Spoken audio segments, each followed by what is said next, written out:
Hi viewers, இன்னைக்கு நம்ம சேனல்ல பிரேக்ஃபாஸ்ட் சீரிஸ் தான் பார்க்க போறோம். ஸ்வீட் பொட்டேட்டோவோட பராத்தா ரெசிபி தான் பார்க்க போறோம். வாங்க பார்க்கலாம் எப்படி செய்யறதுன்னு. முதல்ல ஒரு பவுல்ல 1 கப் அளவுக்கு கோதுமை மாவை எடுத்துக்கோங்க.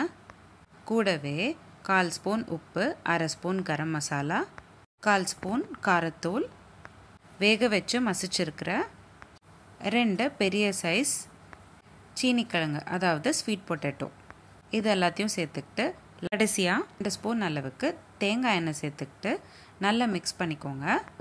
தேவையான தண்ணி சேர்த்துக்கிட்டு சப்பாத்தி மாவு மாதிரி நல்லா பிசைஞ்சுக்கணும். 10 நிமிஷம் போல் பக்கத்தில் வச்சுட்டு பரத்த மாதிரி திரட்டி விட்டுக்கிட்டு 2 பக்கமும் வேகிற மாதிரி சுட்டு எடுத்துக்கணும். தேவைப்பட்டால் கீ இல்லைன்னா ஆயில் சேர்த்துக்கிட்டு சுட்டு எடுத்துக்கலாம்.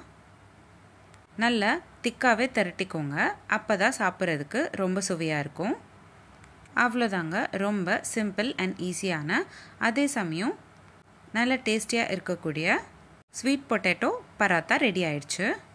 இந்த ரெசிபி கிட்ஸ் லஞ்ச் பாக்ஸ்க்கு கட்டித்தரதுக்கு ஒரு சூப்பரான ரெசிபியாக இருக்கும். கண்டிப்பாக ஒரு வாட்டி ட்ரை பண்ணி பாருங்கள்.